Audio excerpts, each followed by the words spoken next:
கரூர் விஜய் பிரச்சார கூட்ட நெரிசலில் 41 பேர் பலியான சம்பவம் தொடர்பான விசாரணையானது தற்போது தொடங்கியிருக்கிறது. சிபிஐ விசாரணை கோரிய வழக்கு மீது உச்சநீதிமன்றத்தில் விசாரணை தொடங்கியிருக்கிறது. விவரங்களை செய்தியாளர் சதீஷ் முருகன் வழங்கி கேட்கலாம். சதீஷ் முருகன், வணக்கம்.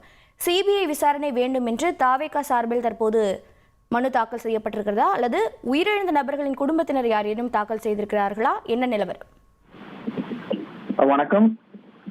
உச்சநீதிமன்றத்துல தமிழக வெற்றி கழகம் சார்பாக இந்த கரூர் சம்பவத்துல 41 பேர் மரணமடைந்தது தொடர்பான வழக்குகளை சிபிஐ விசாரிக்க வேண்டும் என்கிற மனுவானது தாக்கல் செய்யப்பட்டிருந்தது. இந்த மனு மீதான விசாரணை இன்னும் சற்று நேரத்திற்கு முன்பாக வந்திருந்தது.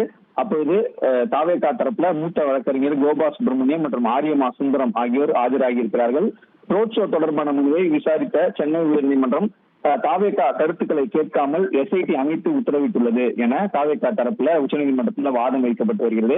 குறிப்பாக நீதிபதிகளும் சில கேள்விகள் கேட்டிருக்காங்க. ரிட் மனுவாக தாக்கல் செய்யப்பட்ட ஒரு மனு சென்னை உயர்நீதிமன்றத்தில் எப்படி விசாரிக்கப்பட்டது அப்படின்னு சொல்லி கேள்வி எழுப்பியிருக்காங்க. அதே போல கரூர் விவகாரத்தை ஏற்கனவே மதுரை கிளை விசாரித்த போது சென்னை உயர்நீதிமன்றம் எப்படி விசாரித்தது என்பதை புரிந்து கொள்ள முயல்கிறோம், அது குறித்து வாதிடுங்கள் என நீதிபதி தெரிவித்திருக்காங்க. அதாவது நம்ம பார்த்தோம்னா இந்த 41 மரணங்கள் தொடர்பான வழக்கு சென்னை உயர்நீதிமன்ற மதுரை அமர்வுல பொதுநல வழக்குகளா தாக்கல் செய்யப்பட்டு ஒரு புறம் ஒரு 7 மனுக்கள் தாக்கல் செய்யப்பட்டு விசாரணை நடைபெற்றது. அதே நேரத்துல சென்னை உயர்நீதிமன்றத்துல சென்னையை சேர்ந்த நபர் ஒருவர் பொதுநல வழக்கு தாக்கல் செய்திருந்தார். அந்த வழக்கு மீதான விசாரணையின் போது நீதிபதி செந்தில்குமார் சிறப்பு புலனாய்வு குழுவுக்கு உத்தரவிட்டிருந்தார். இந்த அடிப்படையில ஏற்கனவே மதுரை அமர்வில் இருக்கக்கூடிய ஒரு வழக்கை எப்படி சென்னை உயர்நீதிமன்றமும் விசாரிச்சது அப்படின்றத நாங்க அனலைஸ் பண்ணிட்டு இருக்கோம் அப்படின்னு சொல்லி உச்சநீதிமன்ற நீதிபதிகள் தெரிவித்திருக்காங்க.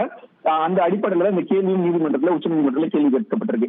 கரூர் கூட்ட நெரிசல் விவகாரத்தை மதுரை கிளை மட்டுமே விசாரித்திருக்க வேண்டும் என தாவேகா தரப்புல வாதம் வச்சிருக்காங்க.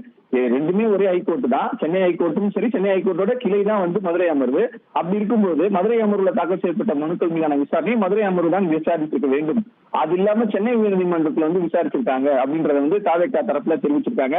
அது மட்டும் இல்லாம தங்கள் தரப்பினுடைய பல்வேறு வாதங்களையும் தெரிவிச்சுட்டு வராங்க.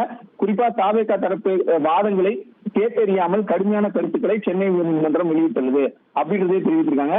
சென்னை உயர்நீதிமன்றத்தில் நடைபெற்ற விசாரணையும் உத்தரவையும் தாவேகா தரப்பில் வாசித்து காட்டப்பட்டு வருகிறது. அதாவது அங்க நடந்த ஆர்குமெண்ட்ஸ்ல என்னென்ன விஷயங்கள் நீதிபதி சொன்னாரு, வழக்கறிஞர்கள் மற்றும் அரசு தரப்புல என்னெல்லாம் சொல்லப்பட்டது குறித்து உச்சநீதிமன்றத்துல தாவேகா தரப்பினர் சொல்லிட்டு வராங்க.